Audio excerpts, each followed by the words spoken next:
बिस्मिल्लाहिर्रहमानिर्रहीम। अस्सलाम वालेकुम। आप देख रहे हैं लर्निंग चैनल। मेरा नाम है रशीद अहमद। हम वीडियो बना रहे थे कुरान लेसन। उस सिलसिले में हमारा दूसरा लेसन है जो हम आज शुरू करने वाले हैं। बच्चों को असाइनमेंट दी थी कि बच्चों ने इन नुकात को याद करना है, इनकी तादाद को और इनकी पोजीशन को। तो आप लोग तैयार हैं? याद है बच्चों? ये देखिए, 1 डॉट, 2 डॉट, 3 डॉट, और क्या था? डॉट नीचे हैं और ऊपर हैं, डॉट नीचे हैं और ऊपर हैं, और 3 डॉट जो हैं वो सिर्फ टॉप पे होते हैं। अब हम अपने रेगुलर सबक का आगाज़ करने जा रहे हैं। तो हम स्क्रीन चेंज करते हैं और पहली स्क्रीन पे आते हैं। तो पहला लफ्ज़ है, इसे कहते हैं अलिफ। जैसे मैंने बताया था आपको कि अरबी जो है, उर्दू जो है, ये सर्कल, हाफ सर्कल। तो अब हम शुरू करते हैं अपनी हरूफ तहज्जी। अरबी जो है वो हम राइट से लेफ़्ट लिखते हैं। आप नॉर्मली इंग्लिश लिखते रहे हैं और उसमें लेफ़्ट से राइट लिखते हैं इंग्लिश को, जबकि अरबी को राइट से लेफ़्ट लिखते हैं। अरबी में ज़्यादातर लाइंस और सर्कल्स या हाफ सर्कल ये इस्तेमाल किए जाते हैं, और सिर्फ ये 3 की फैमिली है जो बोर्ड की शक्ल की होती है। बाकी स्ट्रेट लाइन या सर्कल यूज़ करते हैं। आइए हम स्टार्ट करते हैं। पहला अल्फ़ाबेट है अलिफ।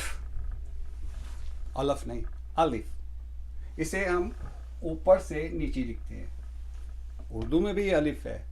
उर्दू और अरबी आपस में बहुत मिलती हैं। उर्दू के अल्फ़ाबेट ज़्यादा हैं, ग़ालिबन 8 अल्फ़ाबेट ज़्यादा हैं। हम वो भी डिस्कस करेंगे इसी वीडियो सीरीज़ में, ताकि उर्दू से भी आप थोड़ा सा रुशनास हो सकें। तो हमारा पहला अल्फ़ाबेट है अलिफ। दूसरा अल्फ़ाबेट बा। बा शक्ल है इसकी, देखिए बोर्ड की शक्ल है, और इसे बा कहते हैं। उर्दू में इसे बे कहते हैं। सेम ही है, बस कह लें। बस अरबी में भी है, बस अरबी इंग्लिश में भी है, बस उर्दू में भी है। नाम डिफरेंट है, लेकिन उनकी जो साउंड है, जो उनका जो काम है, वो बा की साउंड निकालना, बा की साउंड देना। दूसरा अल्फ़ाबेट है, वो भी बोर्ड फैमिली का ही है, लेकिन उसके ऊपर 2 डॉट हैं, और वो जो साउंड देता है वो त का है, और इसे हम कहते हैं ता। सो अब तक क्या हमने पढ़ा? अलिफ, बा, ता। और जो नेक्स्ट अल्फ़ाबेट है वो भी बोर्ड फैमिली से ही उसका जो है ताल्लुक़ है, और उसके अंदर 3 डॉट्स हैं, और वो आवाज़ निकालता है फ़ा। अब अरबी में जो सीन या एस है वो 3 तरीके से लिखा जाता है। एक तो हम बोलते हैं फ़ा, उसमें प्रोनाउंस ऐसे करते हैं कि अपनी जो ज़ुबान है, टंग है, ये दांतों के दरमियान रखते हैं, फ़ा। दूसरी साउंड भी हम बताएंगे जब हम वहाँ पहुँचेंगे, लेकिन इसे जो प्रोनाउंस करने के लिए हम जो तरीक़ाकार अडॉप्ट करते हैं वो ये है कि दोनों दांतों के दरमियान, between your teeth, put your tongue and से फ़ा। और इसे था भी प्रोनाउंस करते हैं, जैसे सल्तनत उस्मानिया को ओथमन अम्पायर कहते हैं। ओथमन, वो सा को था अरबी में भी, और इंग्लिश लिखने वाले भी लिखते हैं, लेकिन असल इसकी प्रोनाउंसिएशन है फ़ा। और जो नेक्स्ट फैमिली है, उसमें भी 3 शेप हैं। ये शेप 3 टाइम यूज़ की गई है, उसे जीम कहते हैं। लिखने का तरीका क्या है?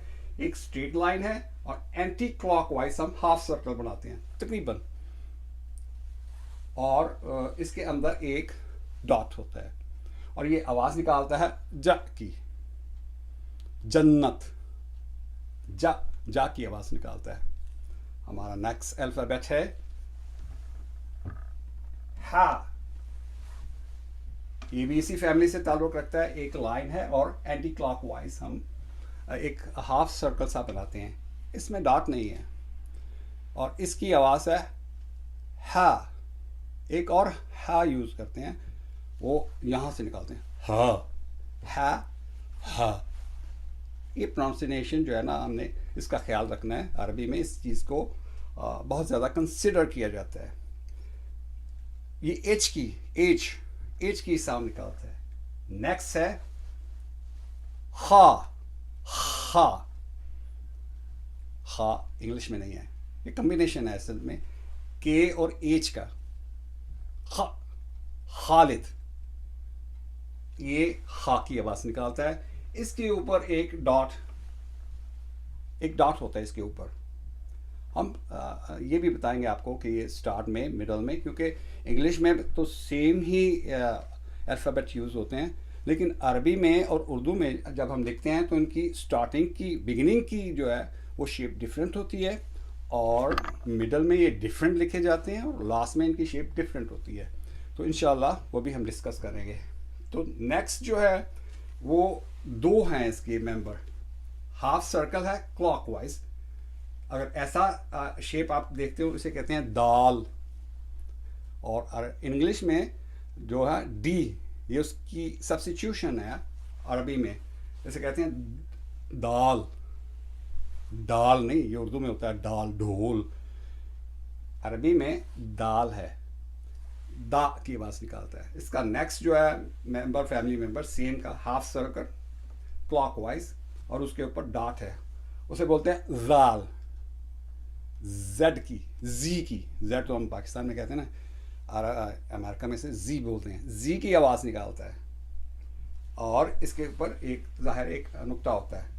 और इसकी प्रोनाउंसिएशन, बिकॉज अरबी में 3 अल्फ़ाबेट हैं जो जी की आवाज़ निकालते हैं, वो भी इंशाल्लाह हम बात करेंगे। लेकिन इसे जब प्रोनाउंस करना है तो आपकी टंग जो है बिटवीन टीथ होनी चाहिए, जाल, जाल।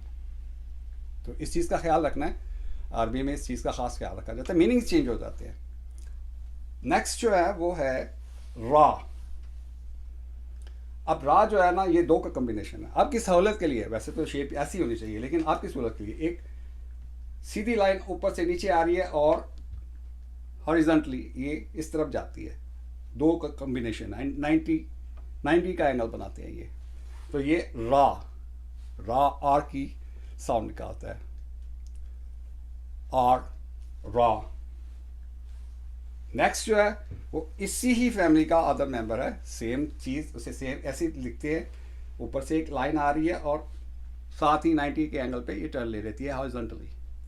ऐसे ही है ये जा, इसे जा बोलते हैं, ये भी जेड, ये जी की साउंड निकालता है, ज। लेकिन इसमें और इसमें फ़र्क ये होता है कि इसकी साउंड निकालते हुए जा, आपकी टंग जो है वो बिटवीन दी टीथ आती है, इसमें सिंपली आप जा की आवाज़ निकालते हैं। नेक्स्ट जो है हमारा वो, इसके दो फैमिली मेंबर हैं। इसके लिखने का तरीका ये है कि ये छोटा सा सर्कल, ये फिर सर्कल, ये दो सर्कल के बाद एक बड़ा सर्कल क्लॉकवाइज, ये आवाज़ निकालता है एस की। इसे कहते हैं हम सीन, अरबी में इसे सीन कहते हैं, उर्दू में भी सीन कहते हैं। और ये आवाज़ जो निकालता है एस की। फिर वही बात कि ये आवाज़ जो निकालनी है सा की, ये बिटवीन दी टीथ आपकी टंग होनी चाहिए, सा। लेकिन इसे बोलते हैं सीन, आपकी ज़ुबान दांतों को टच नहीं करती, पीछे रहती है, सीन दांतों के पिछले हिस्से पे रहती है। और इससे अगले जो अल्फ़ाबेट हैं वो जो अगला अल्फ़ाबेट है वो है शीन। शीन को इंग्लिश में बनाने के लिए एस और एच यूज़ किया जाता है, शुड, राइट। यहाँ पे ये 3 डॉट जब सीन के ऊपर लग जाए तो ये शीन की आवाज़ निकालता है। जो अगली है अल्फ़ाबेट है वो है सौद। अब ये भी एस की साउंड निकालता है, ये भी एस की साउंड निकालता है, लेकिन अच्छा इसे बनाते कैसे हैं? ये ओवल शेप का एक सर्कल होता है और एक हाफ सर्कल होता है क्लॉकवाइज। साइज इनका देख लें, ये छोटा सर्कल होता है, ये थोड़ा बड़ा सर्कल होता है। इसे प्रोनाउंस कैसे करते हैं? सौद, आपका मुंह गोल बन जाता है, सौद, थोड़ी भरी हुई आवाज़ होती है, सौद। और इंग्लिश में से एस यूज़ करते हैं इंग्लिश के लिए।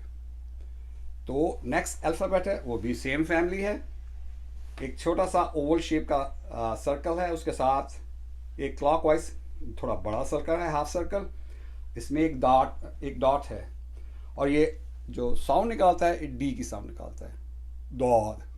और इसे भी मुंह गोल करके इसे प्रोनाउंस करते हैं, दौद दौद, डी की साउंड निकालता है। तो आज के लिए इतना ही काफ़ी है। कल इंशाल्लाह हम बाकी अल्फ़ाबेट की प्रैक्टिस करेंगे। आपके लिए जो होमवर्क है वो यही है कि आपने इसकी एक मतलब फिर वीडियो देखनी है और देखना है कि कैसे इन्हें प्रोनाउंस किया जाता है, कैसे इनकी शेप बनती है। एक जो टिप है वो मैं आपको दे दूँ। जैसे मैंने कहा कि अरबी राइट से लेफ़्ट हम लिखते हैं, और जब अल्फ़ाबेट लिखने होते हैं तो उसमें भी हम कोशिश करते हैं टॉप से बॉटम, कोशिश नहीं टॉप से बॉटम ही लिखना चाहिए और राइट से लेफ़्ट लिखना चाहिए। ये सिंपल फार्मूला है, अपने ज़हन में रखिए कि जब हमने लिखना है तो राइट से लेफ़्ट लिखना है और टॉप से बॉटम की तरफ जाना है। ये नहीं जीम यहाँ से शुरू कर दें, नहीं, ऊपर से नीचे आएँ, ऐसे आएँ, ये तरीकाकार है। इंशाल्लाह हम नेक्स्ट वीडियो में बाकी अल्फ़ाबेट पे प्रैक्टिस करेंगे, और आपका यही होमवर्क है कि आप इसे एक आध मरतबा ज़रूर देखें। इंशाल्लाह ये रिपीट होता रहेगा, कोई मुश्किल नहीं होगी। ये बहुत ही मज़ेदार काम है, आप बड़े खुश होंगे जब देखेंगे बहुत सारी चीज़ें जो आप ऑलरेडी जानते थे और उन्हें उनकी शेप कैसे बनती है। इंशाल्लाह मुलाकात होती है नेक्स्ट वीडियो में। अल्लाह हाफ़िज़।